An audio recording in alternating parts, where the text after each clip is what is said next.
Shelves all over America are going empty, and you won't believe what's coming. Something strange is happening across America, and most people haven't fully realized it yet. Step into your local grocery store, pharmacy, or hardware shop, and you'll notice it. Shelves that once overflowed with choices now sit half empty. Products you used to grab without a second thought are suddenly hard to find, delayed, or quietly missing altogether. At first it might seem like a minor inconvenience, a late delivery, a seasonal hiccup. But what if I told you this isn't temporary? What if these empty shelves are just the beginning of a much larger shift? One that's already reshaping the economy, stretching supply lines to their breaking point, and threatening the day-to-day stability we've taken for granted for decades. This slow-moving crisis didn't come out of nowhere. It's the result of long-standing global dependencies, rising tariffs, and fragile trade relationships finally reaching their tipping point. And now what once seemed unshakable, the endless flow of affordable goods into American homes, is being shaken at its very core.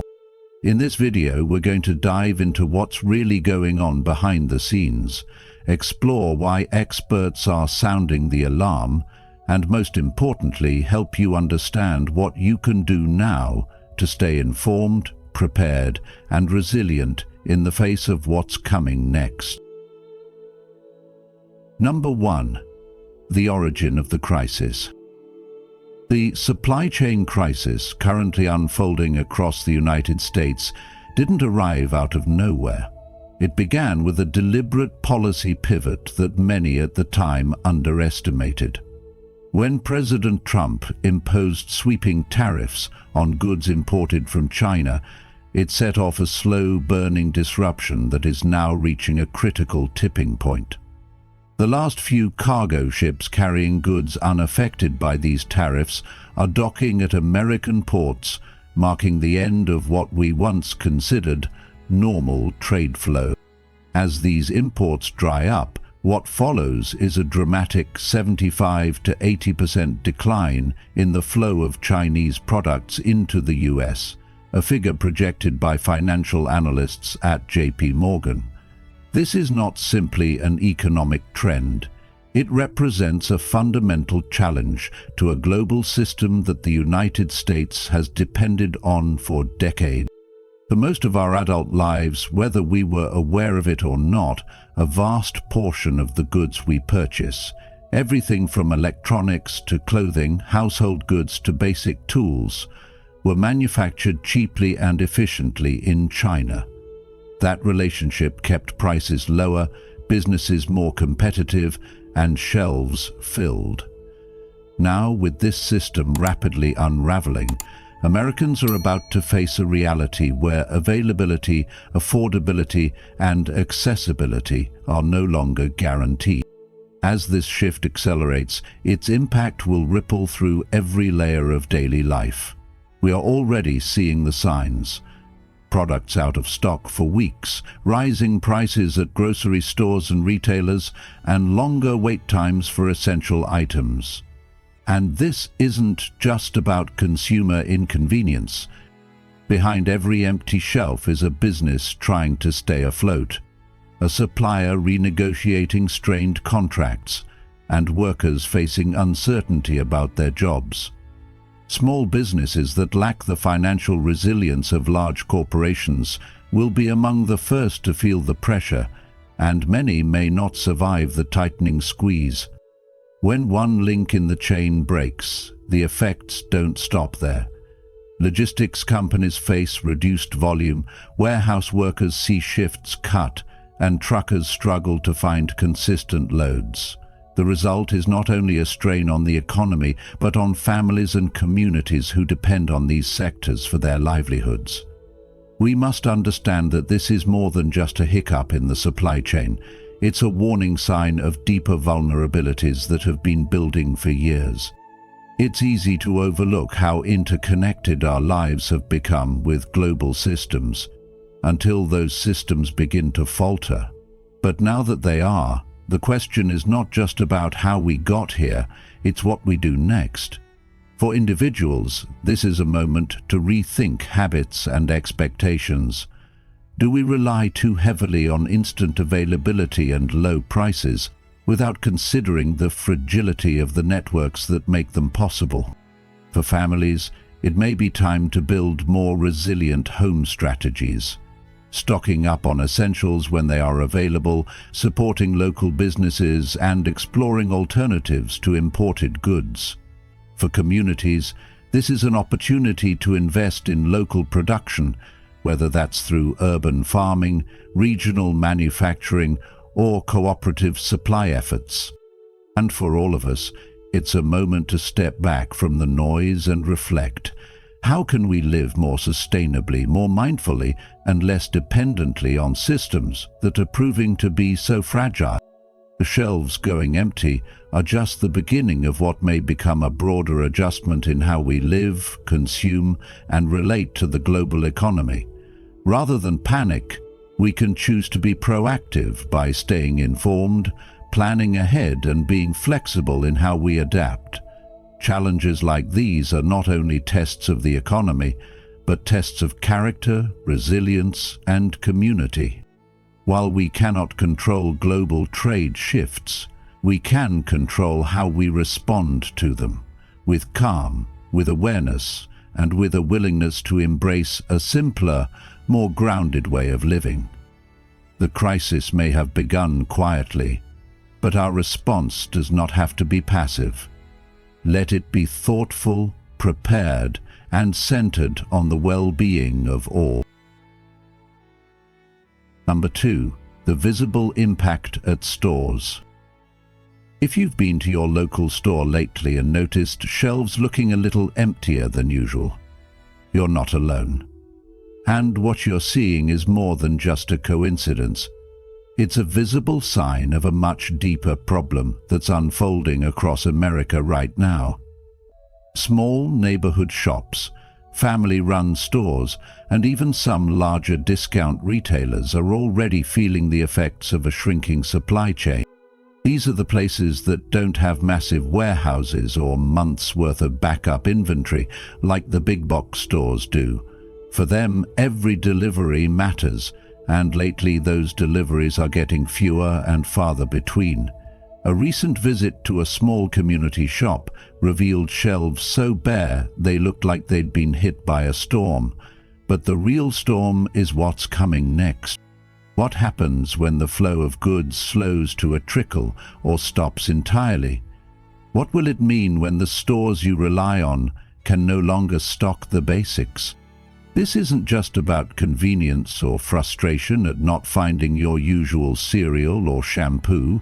It's a red flag waving in plain sight.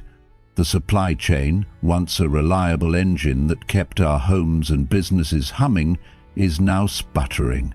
And in some places it's stalling out completely. The products we once expected to arrive like clockwork are now delayed, unpredictable, or simply missing. What would it feel like if every trip to the store became a guessing game? You may already be starting to feel that uncertainty, and with it comes frustration, confusion, and often higher prices. As shelves empty and restocks slow, demand doesn't go away, it builds up. And with less supply to meet that demand, costs naturally go up. This puts added pressure on families already trying to stretch every dollar, and it leaves small businesses struggling to make ends meet while still trying to serve their communities. Experts are drawing comparisons to the early days of the COVID-19 pandemic, when stores were overwhelmed by panic buying and supply lines buckled under the pressure. But there's a key difference this time. This isn't caused by fear, and it's not temporary. It's not a storm we can wait out. This is a structural shift. The tariffs that helped spark this disruption are still in place, and they've fundamentally changed how and how much America receives from one of its largest trading partners. So the empty shelves we're seeing now, they're not just a blip on the radar, they're an early chapter in a much longer story, one that will likely affect every corner of our economy. As we move forward, we need to ask ourselves, how can we prepare for a world where the things we need are harder to get and more expensive when we find them? How can we support each other locally, practically, and wisely through this time of transition? Number 3. Experts are sounding the alarm. Let me take you into a story that's unfolding right now, one that affects every single one of us in ways we might not fully see yet. It starts with a warning, but not the kind that comes from doomsayers or headline chasers. No, this warning comes from someone deep in the trenches of global trade, someone who can see the gears of our economy turning, or, in this case, grinding to a halt. Ryan Peterson, CEO of Flexport, a major player in international freight and logistics, is raising the alarm, and not lightly. His company has access to about 1% of all US trade data, which might sound small, but in global logistics, that's a massive window into what's happening behind the scenes. And what he's seeing right now, he describes it as catastrophic, on the level of an asteroid hitting Earth. But instead of dinosaurs going extinct, he's talking about small and mid-size American businesses, the backbone of our economy. Now, why such a dramatic warning? It comes down to the ripple effects of ongoing tariffs, particularly those impacting trade between the US and China. Flexport's internal data shows that container bookings from China to the US have plummeted by an astonishing 60%. Not only are fewer goods being shipped, entire shipping routes are being suspended, vessels are being downsized, and some have been cancelled altogether. This isn't just about numbers dropping. This is a sign that the lifeline of global trade, the steady, predictable flow of goods that keeps our shelves stocked and our businesses running, is faltering at a systemic level. And here's where it gets real for you and me. Shelves going empty isn't just a metaphor anymore. If companies can't get the goods they need, you won't get the products you rely on every day, whether that's food, medicine, electronics, or household essentials. The most unsettling part? This breakdown doesn't happen all at once. Peterson explains it like this: supply chains don't snap. They unravel slowly, then collapse suddenly, and by the time most people feel the impact, it's already too late to fix it. Think about the companies that operate on tight margins and rely on just-in-time inventory. What happens when their containers don't show up? What happens to their employees, their customers, their communities? These are not abstract questions, they're real and urgent. And it's why Peterson didn't just issue a press release. He went straight to Washington, D.C., meeting lawmakers face-to-face to plead for a shift in trade policy before the damage becomes irreversible. He's not alone in his concern. Across the logistics and supply chain world, professionals are seeing the same patterns emerge: declining cargo volume, increased costs, growing instability. And they know that behind those trends are jobs, families, and entire sectors of the economy. We're not just talking about a potential recession here. We're talking about a structural shock that could freeze large parts of the economy in place. So here's the question I want to leave with you. If the people who run the systems that move the world's goods are this worried, should we be paying more attention? This isn't about fear, it's about awareness and maybe even preparedness. How might your own life be affected if access to everyday items suddenly became unreliable or unaffordable? What can we do, not just as consumers, but as citizens, to ensure that those in power hear these warnings and act before it's too late? Personally, I think this is a moment where we need to step back, ask hard questions, and demand that decisions about trade and economics reflect the real-world consequences for millions of working people. Because behind every container that doesn't arrive is a small business struggling to survive, a worker wondering about their next paycheck, a parent trying to make sure there's food on the table. The time to act isn't after the shelves go empty, it's now, while we still have a chance to shift course. So, what do you think? Will those in charge listen before the silence of empty shelves forces us all to wake up? If you've made it this far, you're clearly someone who wants to stay informed and prepared for the challenges ahead. Comment below with "Ready for the shift" to show you're taking these warning signs seriously. Don't click away. There's still powerful insight ahead that could help you protect yourself and your loved ones in uncertain times. Stay with us until the end to find out what's really coming and how you can stay one step ahead. Number 4. A crisis not easily fixed. This isn't just another supply chain hiccup that can be patched up with quick decisions or minor policy adjustments. What we're dealing with now is a crisis rooted in decades of economic strategy, and it will take years, not months, to fully recover from. For over a generation, America has become increasingly reliant on manufacturing from China, a relationship built on the logic of globalization, cost savings, and convenience.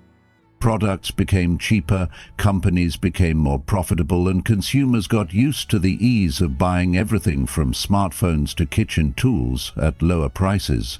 But now, with rising tariffs and political tensions, that entire structure is being tested and exposed for how fragile it truly is. And here's where it gets personal. The things we use and need every day, electronics, clothing, automotive parts, solar panels, even basic plastics, are in many cases either made almost entirely in China or in volumes that simply can't be replicated anywhere else in the short term. That means when the flow of those goods slows or stops, the effects ripple quickly from factories to warehouses, then to store shelves, and finally to your home. The idea of moving production elsewhere or bringing it back to the United States sounds good on paper, and it's a popular political talking point, but in reality it's anything but simple. Think about what it actually takes to shift global-scale manufacturing. Vast land, state-of-the-art facilities, trained labor, access to raw materials, environmental clearances, regulatory hurdles, and above all, time. It's not something that can be done overnight, or even over a few years for most companies. Let's take Lego as an example. Even with their massive global resources and experience, they announced a new US factory plan back in 2021, with the hope of starting production in 2025. But already, that timeline has been pushed back to 2027. If a powerhouse like Lego is taking 6 years to set up one factory, what hope do small and mid-sized American businesses have to make similar transitions on a tighter budget and schedule? It paints a sobering picture of how complex the shift away from Chinese dependence truly is, and how vulnerable we've become because of it. And the problem doesn't stop with toys or gadgets. There's a far more serious layer that touches on health and well-being, one that many people don't even realize exists.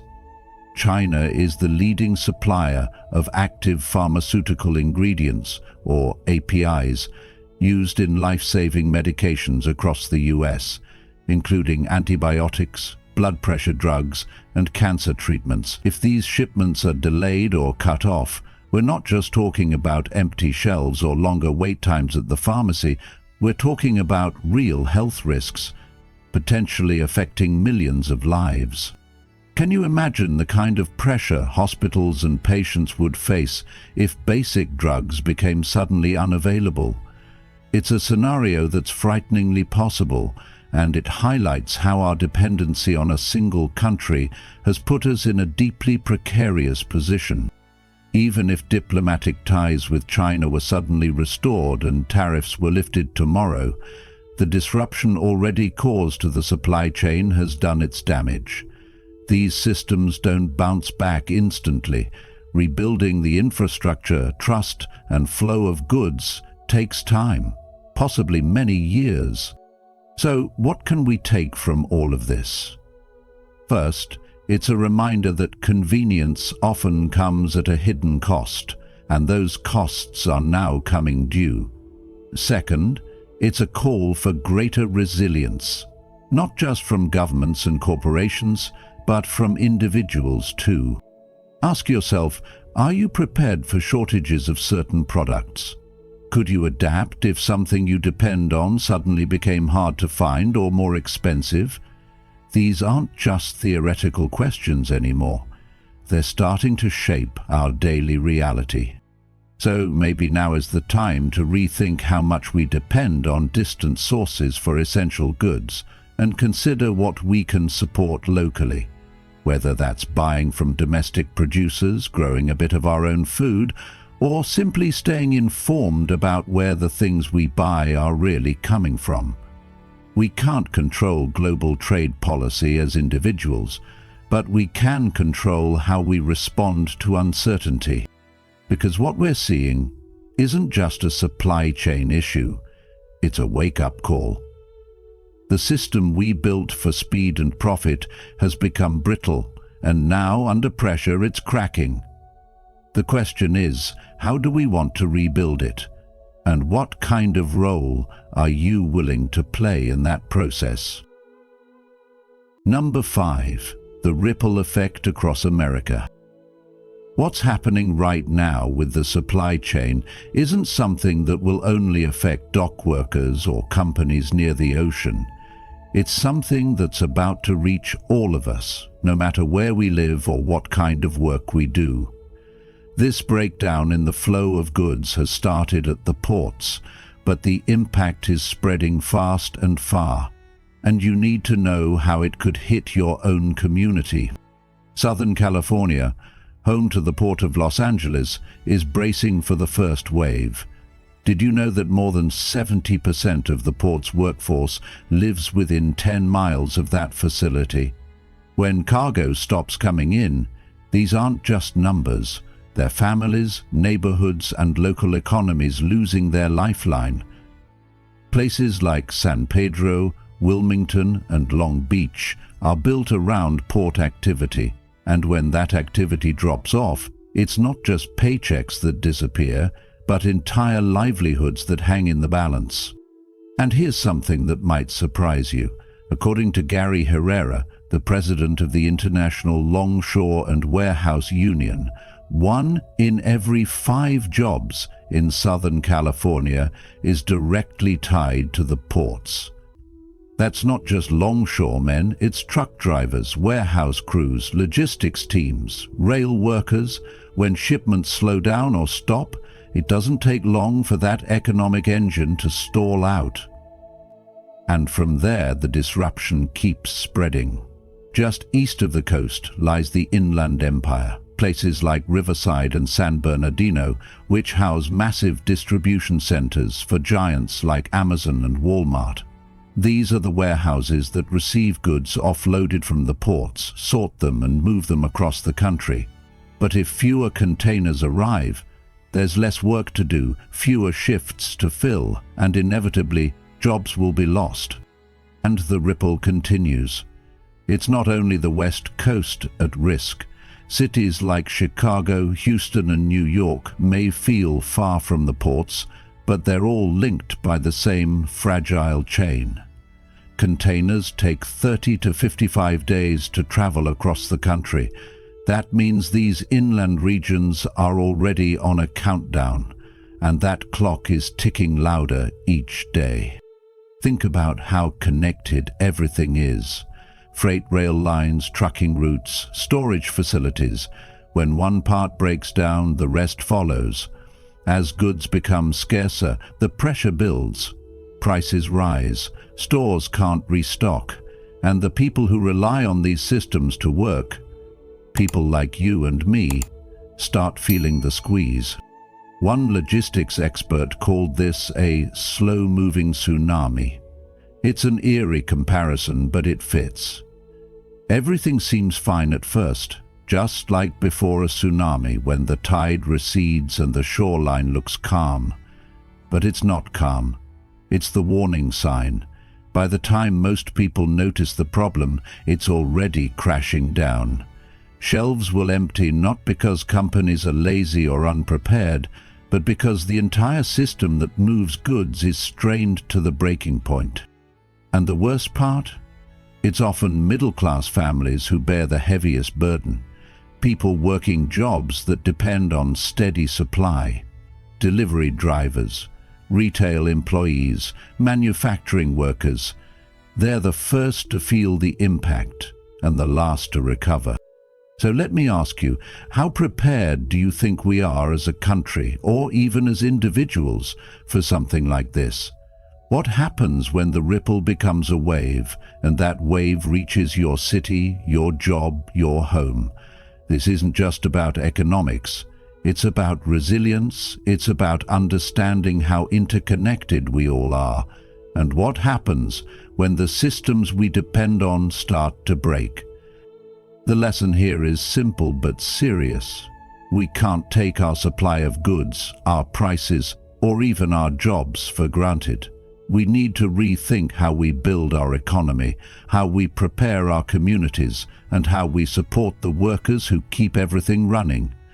This situation may seem distant right now, but it won't stay that way for long.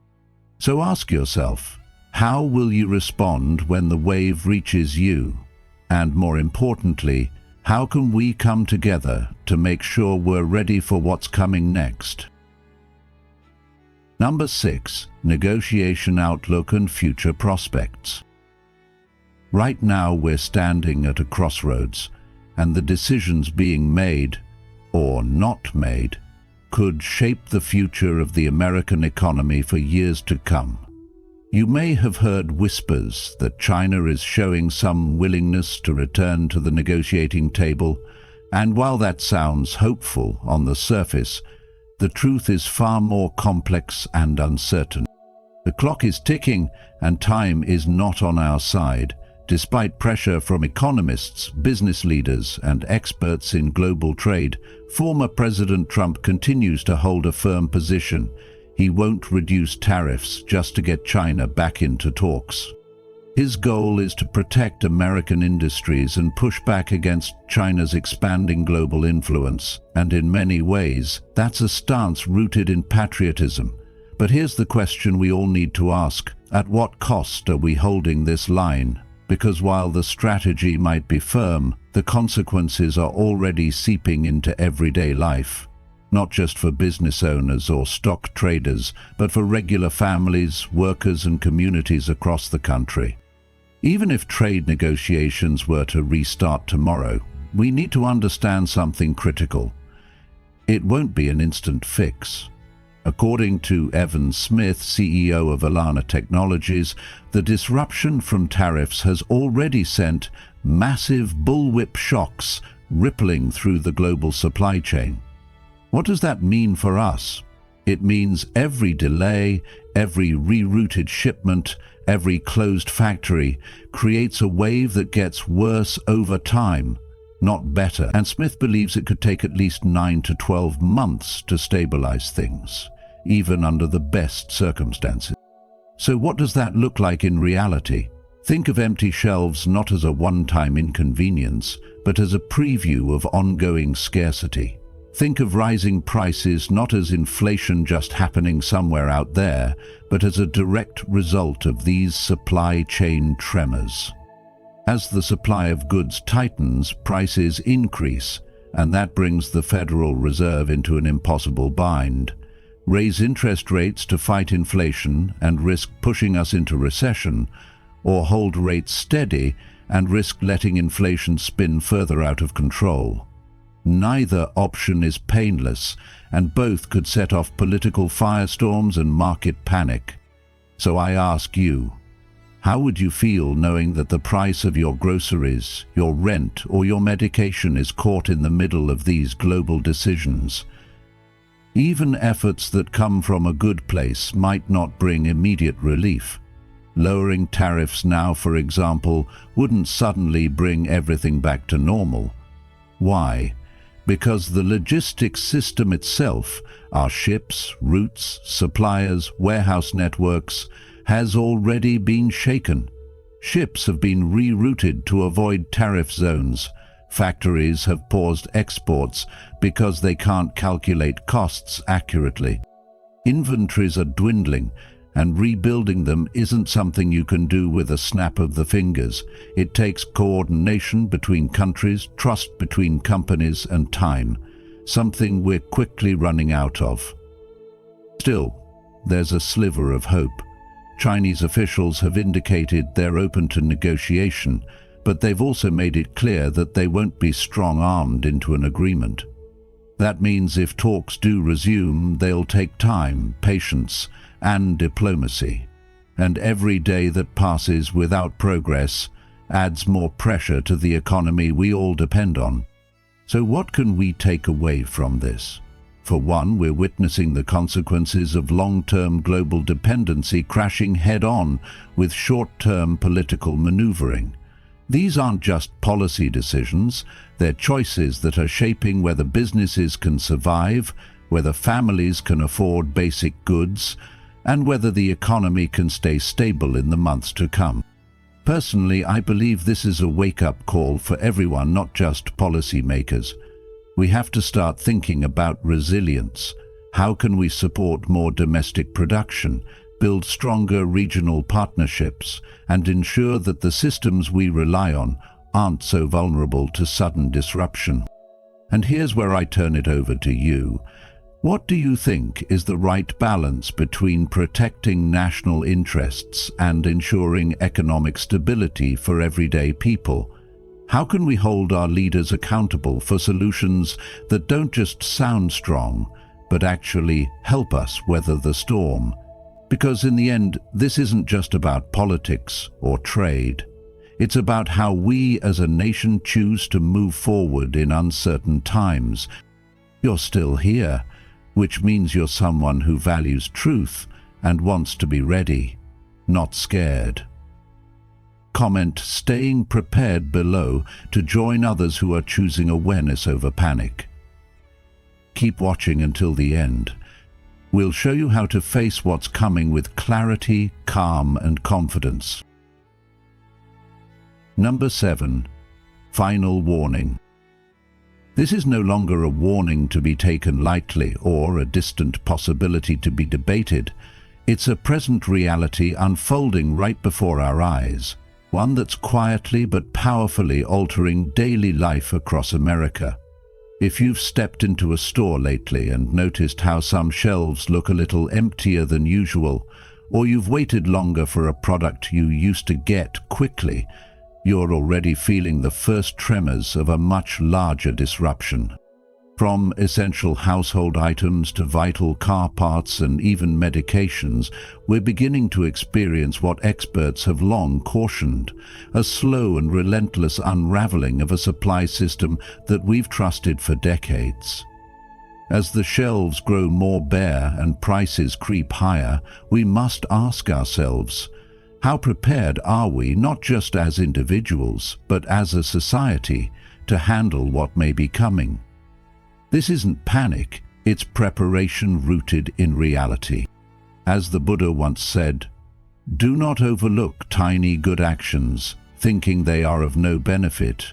Even tiny drops of water in the end will fill a huge vessel."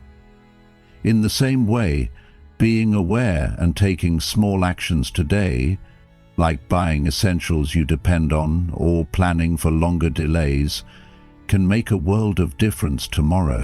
What's making this even more critical is the way these pressures are building quietly beneath the surface. President Trump's recent move to impose a fresh 25% tariff on foreign-made auto parts is already being felt in repair shops across the country. A customer needing something as basic as brake pads or airbag replacements now faces longer wait times and higher repair bills. And it's not just the automotive industry under strain. This same ripple effect is happening across healthcare, electronics, home improvement, and retail. Pharmacies are warning of delays in vital prescriptions. Retailers, even big box giants, are quietly adjusting their stocking strategies, and smaller stores, with less flexibility and fewer resources, may not survive much longer in this environment. It's a chain reaction. When parts don't arrive, products don't get made, shelves don't get stocked, and ultimately families and workers feel the pressure. Evan Smith, CEO of Alana Technologies, warned that this isn't a passing inconvenience. It's a structural breakdown with long-term consequences, and unless bold action is taken immediately, we're looking at a future marked by chronic shortages, economic volatility, and public frustration. What makes this moment especially dangerous is how normal everything can still feel, until, as one insider put it, it doesn't. This is the nature of slow-moving crises. They give us the illusion of control right up until they overtake us. So, what can you do right now? What are the items you or your loved ones truly depend on? Are you preparing while you still can, or waiting for things to get worse before you act? This isn't about hoarding or living in fear. It's about awareness, mindfulness, and compassion. As the Dalai Lama wisely said, choose to be optimistic. It feels better. But optimism doesn't mean passivity. It means seeing the storm on the horizon and gently guiding your life and your community towards shelter. Now is the time to check your essentials, talk with your loved ones, and think practically about how to meet your needs over the coming months. The goal isn't panic, it's preparation. The message today is clear. The system we've depended on is showing cracks, and this may be the last chance we have to adapt before those cracks turn into fractures felt by every household, every business, and every heart across this country. The choice is ours. Will we wait for the crash, or start adjusting now with calm and clarity? As we've seen, the empty shelves across America are not just a temporary inconvenience. They're a signal of deeper, lasting changes in our global systems. But awareness is the first step toward preparation. We can't control the forces of global trade, but we can control how we respond, with calm, with wisdom, and with compassion for our communities and each other. At the journey of wisdom, we believe that every challenge also brings an opportunity to rethink, to rebuild, and to reconnect with what truly matters. If you found this video insightful, please like, share it with others, and subscribe to our channel. And don't forget to turn on notifications so you won't miss any of our upcoming videos, where we continue to explore today's issues through the lens of mindfulness and resilience. Until next time, take care, stay grounded, and walk gently on this journey of wisdom.